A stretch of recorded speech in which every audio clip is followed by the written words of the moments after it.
surprise, surprise, that while the Health Secretary Sajid Javid is getting very tough with care homes, telling care home staff who have declined to have the vaccination that unless they are double jabbed by next Thursday, November the 11th, it's no jab, no job. They have to go. They have to leave. The Mirror yesterday said that may mean as many as 60,000 care home staff. Well, then there won't be a care system. That's what I'm saying. What happens to the old folk then? If that's true, there'll be a catastrophe. But of course, Sajid Javid very tough with them. I'm sorry, no jab, no job. And guess what? A lot of care home staff are doing when they leave their jobs. They're joining the NHS.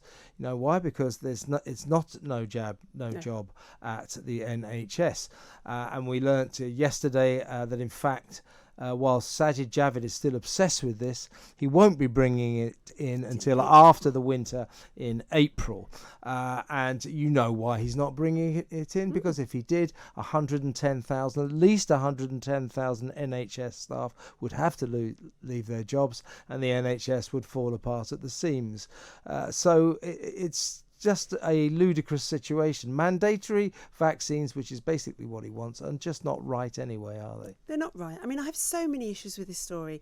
Aside from the fact that we know that the vaccines don't stop infection or transmission, so all we can do is protect the people who are more likely to die of it, which are the patients. And they should all be vaccinated if that's what they want to do. And that's what has happened. So they shouldn't be worrying about anybody else's status. But thereafter, if it is so crucial, Kevin, so critical to the transmission and spread of COVID that we vaccinate all of our healthcare workers, including care home workers, why can it wait? Why can it wait until April? Well, we know why it can wait, because the NHS can't survive over winter. So he's going to use and abuse staff over winter, because that's what it looks like. And then, boom, in April, you've got to have a vaccine. But you know what? Come April, COVID won't be around and it will fizzle out and he won't do it. Yeah. But in order to appease the care home staff people who are saying, well, why just us? Now he's looking tough on NHS workers, and he's not going to be. And I've heard so many analogies on the radio this week that have driven me insane. Like, builders have to go onto a building site and wear a hard hat.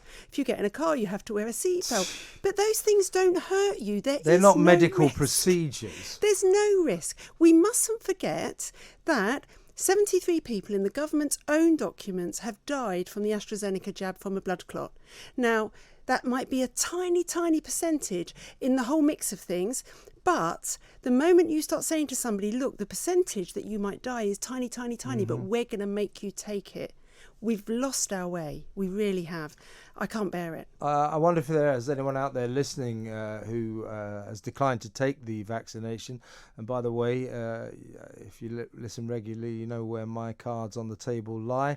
That is perfectly your decision, and it's not got nothing to do with anyone else deciding on whether or not you undergo a medical procedure is your sacred right. No one else has a right to get involved in that decision. So, but if there are any of you out there who have declined to take the vaccination and you fear for your jobs, you fear for your position in society, don't hesitate to call us 0344 499 1000, because I do think it's getting quite worrying. And what Sajid Javid is trying to do, I mean, he's trying to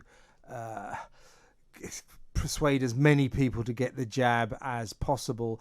He made the statement about a month ago saying, well, I've done it for the care homes, now I'm going to do it for the NHS. It's nudge. And of course he's realised that he's had to back down, and that's he's totally backed down on it, hasn't he? Yes, and I think if you look at the NHS, the people who are not going to have the vaccines are not necessarily going to be the doctors and the nurses, because I think a really high percentage of those have had it, but it's going to be all of the support staff, the glue, the stuff that actually makes the NHS run are the porters, the admin staff, all of the people backing it up. And if they walk out because they don't want to do this, it doesn't run.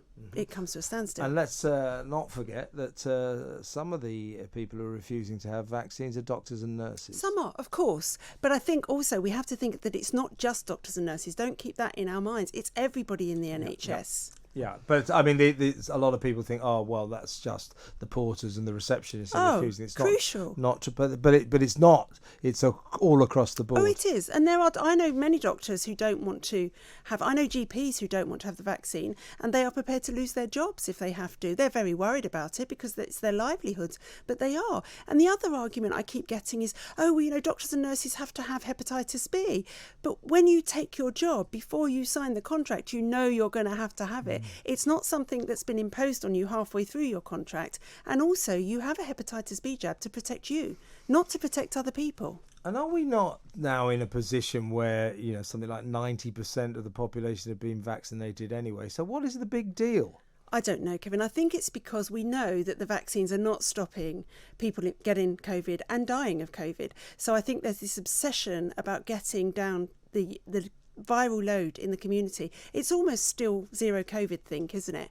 Let's just get rid of this. And we can't get rid of it. What happened to let's live with the virus? We do need to live with the virus now. And that means living, not this, mandating vaccines, telling people what to do with their lives, telling people to cover their faces, all of these instructions that are not living, they're existing.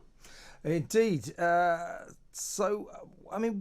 I was talking to Tony Hinton, the surgeon, yesterday, and he said that basically we're in quite good shape in terms of COVID, that it's probably down now to what you might call the level of flu, and maybe by the end of the winter it'll be down to the level of a common cold or something. So why is the government, and particularly the health secretary, still in battle mode, still acting as if we've got the bubonic plague amongst us? Because we haven't anymore, have we? Well, I don't think we have. I mean, look, people are still dying. Let's not forget that. And that's really, really sad. But unfortunately, we can't stop everybody dying of everything. We really can't. People die of infectious diseases all of the time. And they predict that maybe 60,000 people might die of the flu this winter. Exactly. But I think they're under intense pressure from the scientists who still seem keen on lockdowns, restrictions. You've got, Jeremy Farrow resigning yesterday, throwing his toys out of the pram because they're not listening to him. So I think they are under intense pressure. And so I think it's just this continual looking as if they're doing something, looking as if they're being tough, looking as if they've really got it under control. And then you go to the other side of things, Kevin, that we've talked about before. Is it because in order to have vaccine passports, you need everybody vaccinated? Yes, you think vaccine passports are still in the offing? I think they're still, but I think they're going to struggle. That's my gut feeling, but I think they are in the offing. What are they all about? I mean, why do we need them? Again, the statistics, they look fine. It doesn't look like, so vaccine passports look to me as if they're not for the good of the health of the nation, they're for something else. Well, I think so too. I think it's all part of, we heard Boris last week talk about getting rid of cash, that cash was one of the things we had to address. And the way that you do that, obviously... Where did that come from? Well... He just slipped that in, didn't he? Where did that come from? Exactly. And the only way you do that is if you have digital ID, where you actually have a cashless society. And then people start screaming at you that you're a conspiracy theorist. And it's because logically and scientifically, none of this is adding up. Yeah. So you then have no option but to say, well, what is it about?